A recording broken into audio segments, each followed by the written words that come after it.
Hello Capricorn, thank you for joining me for your monthly forecast for September.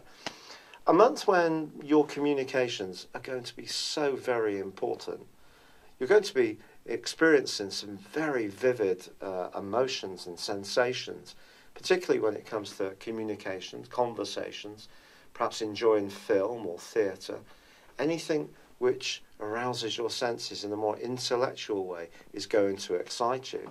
And also your ruling planet Saturn is forging some awesome angles, structural angles, firstly to Jupiter in the first half of this month, and secondly to Uranus in the second half of the month.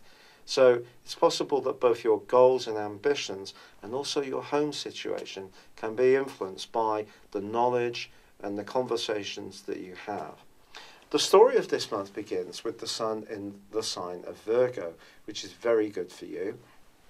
Although it's a sister Earth sign like you, it's very much about adventure, it's about exploring, potentially about independence, knowledge, higher education, publishing, the internet. All these kind of things can really rock on your senses at times this month. But ironically, there's still quite a lot of pulsating energy in a very passionate part of your scope on the back of that solar eclipse of last month in Leo as this month begins.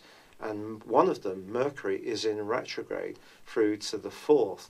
Now, Mercury in this area could see something to do with a business matter, slowed down, sluggish, not quite firing forward as much as you'd like, but it goes forwards on the 5th. Also, Mars is in this area, along with Venus as the month begins, which could be bringing out your seriously sensual side too, Capricorn. The desire to get up close and personal, or ironically to get away from a situation which is no longer working for you, can be very strong. But Mars relocates on the same day Mercury ends the retrograde, the 5th. Now, there is also a full moon on the 6th. So not only is Mars relocated into Virgo to join up with the Sun, we also have the full moon with the Sun being opposed by the moon, but also Neptune. Now, Neptune's been in the part of your situation to do with how you think since 2012. This has influenced your values as well, which may have shifted hugely during that interim period of time. Your outlook, the type of information you read, your news sources, the people you hang out with may have all gone through some fundamental alterations. Exciting ones, no doubt about that.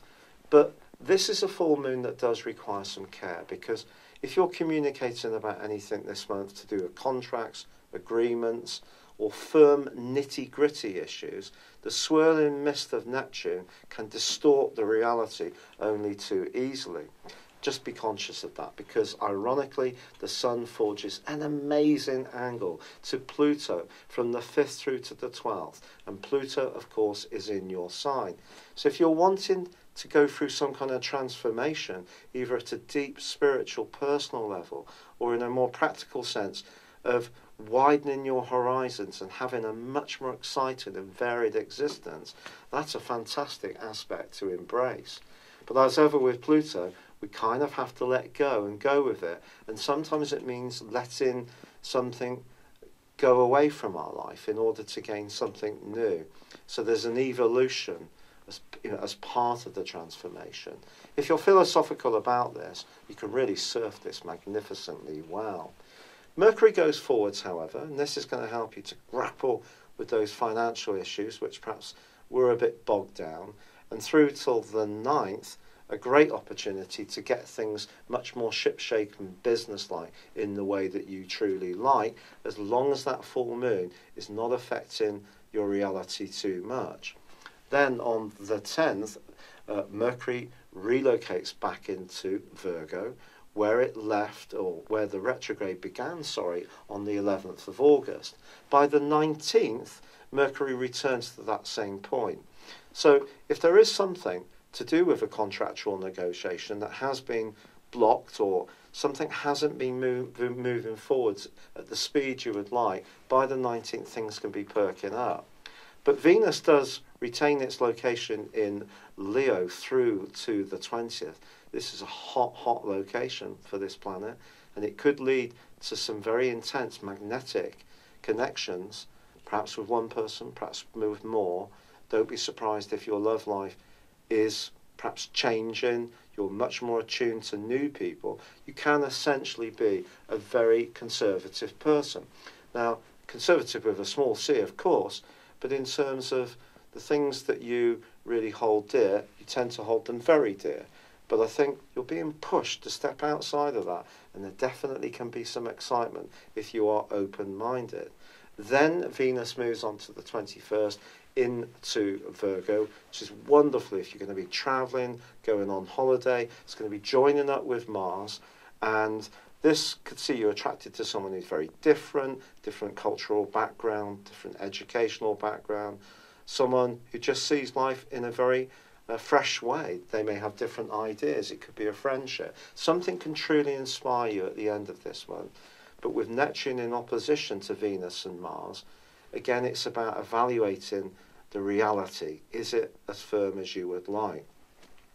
Now, there's a new moon on the 20th, which is also great for widening your horizons, being more free-spirited. And this is going to take you through to the end of the month. However, the sun does relocate on the 23rd, but into an area that you're all too familiar with, which is to do with responsibilities, obligations, doing the right thing, being the solid citizen, your worldly attributes, anything to do with ambition, professional goals, and your direction in life, that's going to come much more into focus. If you have been feeling restless in that area too, maybe a change is in the works. Mercury's going to be moving, which is the planet of commerce, on the 30th to augment this. And of course, Jupiter is already there. But it's that angle between Mars and Pluto that's going to be occurring in the last week. The Sun repeats that angle from the 5th to the 12th. And this chance to transform your world is so profound as this month comes to an end. But it's all about being open to letting go of the things that are no longer working for you and letting in new, fresh strands which excite you. You need excitement. Just being that dutiful, hard-working, diligent citizen who sometimes puts your needs to one side, your more personal needs. But I think passion, richness, texture, enjoyment, excitement, a technicolor month is entirely possible if you really grab the opportunity. It's been a real pleasure being with you. Thank you for joining me. Good luck and goodbye for now. Hello, thank you so much for watching my video. I'd love you to join me at my Horoscope Ace app. You can find this at www.horoscope-ace.com. You can use it through Android, iOS, Apple or Facebook. Check out your ascendant or your moon sign or download your free birth chart.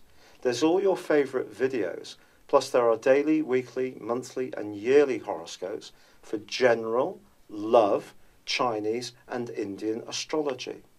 If your passion is tarot, there's my brilliant 3-card money or love tarot readings too. And it's all there at www.horoscope-ace.com. Thank you.